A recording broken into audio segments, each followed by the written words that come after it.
以下落嚟我講嘅呢8件事呢，30歲之後一定要知道啊，特別現實嘅。第一，家庭嘅第一核心真係唔係感情，而係經濟。唔理你承唔承認，事實上一個家庭入邊嘅絕大多數問題都係同錢有關嘅。養育細路仔要錢，生活品質需要錢，孝敬父母需要錢，談情說愛更加需要錢。金錢唔係萬能嘅，有啲嘢錢仲真係買唔到，但係冇錢呢就係萬萬不能，因為99%嘅問題可以靠錢嚟解決，剩低嘅1%可以靠錢嚟緩解。如果話家庭出現咗嚴重嘅經濟危機，咁呢個家庭嘅婚姻往往會亮起紅燈。其實只要你仔細啲去觀察身邊嘅情況，你就會發現呢個社會呢，真係行到離婚嗰一步嘅夫妻，佢哋嗰啲所謂嘅感情破裂，大部分都係藉口，經濟出咗問題先至係真相啊。第二，唔理係朋友定係揀合作夥伴啊，甚至於面對人生嘅最重要嘅一筆交易，或者叫成交，婚姻一定要切記，成年人嘅任何關係只係篩選唔教育，只選擇唔改變。如果話你試圖要去改變一個成年人，咁受傷害嘅一定係你自己。遇到啲唔啱嘅人，一係你就有本事改變自己，一係你就主動放棄。當然啦，改變人哋係神經病，改變你自己，咁你就係神。你要睇下自己呢，有冇呢個本事。改變人哋係一種內耗，而改變自己就係一種成長。呢個世界入邊，有人覺得食煙飲酒紋身去蒲吧好酷，有啲人覺得睇書學習健身賺錢自律好酷。呢兩種人點樣去相互說服大家？所以冇必要去說服啊，而係應該選擇同你志同道合嘅人去做朋友，遠離嗰一啲同你嘅人生觀價值觀唔同嘅人。三，呢個社會所有人喺初次見面嘅時候呢，其實都會喺暗中為對方做一個標價。你有價值，對方先至會同你保持來往。你冇價值，你就唔好怪對方唔記得你個名。而家呢，有啲好幼稚嘅成年人啊，開口埋口就話我有啲乜嘢資源，我識得邊個。我想講，朋友啊，識得邊個有咩用？你最多就係有對方嘅聯繫方式咯，咁亦都只不過係熟悉嘅陌生人嘅啫。你識得佢，咁佢識唔識得你？哦，提下個名就好咯，就可以咯。咁除非佢係你阿爸咯，如果唔係，亦都只係一個識嘅啫。任何所謂嘅資源，如果你冇調動或者話調用嘅能力，咁嗰一啲根本就唔係你嘅資源。社交嘅本質係價值交換。如果你身上冇對方需要嘅價值，咁你就現實少少。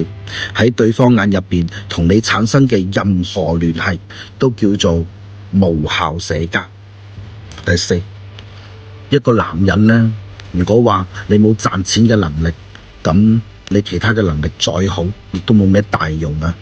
你就唔好話你自己乜嘢體力好啊、技術好啊之類嘅說話。體力呢係會下降嘅，所有嘅技術大概率都係你嘅一廂情願同埋自以為是嘅啫。尤其係你過咗35歲，就唔好再吹啦，老老實實將啲錢賺落袋，比乜嘢都好。係啦，唔記得同你哋講啊，唔好提乜嘢才華。才華呢樣嘢呢，同女人有咗 BB 係一樣嘅，即係話你時間耐咗呢，佢係收唔埋嘅。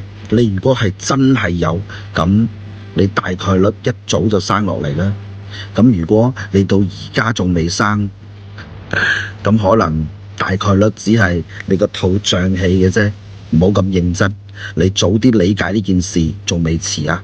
你唔好等到過咗40歲，萬一變成咗一個高認知嘅窮人，睇透咗一切又冇能力去改變，咁先至叫做生不如死。無論男女都唔好依靠任何人啊！靠山山會倒，靠人人會跑。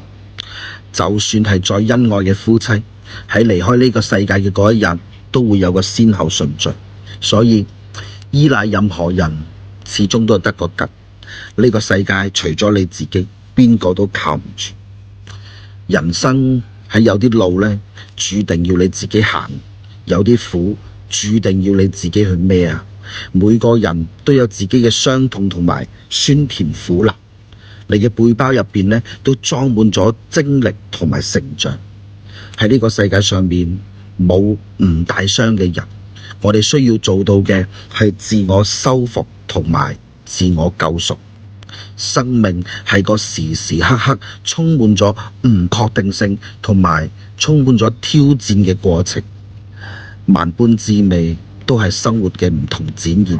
唔好成日都將希望寄託喺人哋身上，唔好依賴人哋同埋憑借人哋嘅光環嚟到令自己發光。成年人呢，最大嘅清醒就係獨立自主、自立自強、充實自我、努力賺錢、好好生活，咁先至係最現實嘅。記住，部車有油，手機有電，卡入邊有錢，就能夠俾到你足夠嘅安全感。第六，人到咗一定嘅年紀呢，你就會發現，除咗屋企人呢，你其實幾乎係一無所有嘅。其實人呢一世呢，除咗血脈上面斬唔斷嘅連接，同埋陪伴我哋一齊行過嚟嘅伴侶，我哋從來都冇曾經真正擁有過啲乜嘢。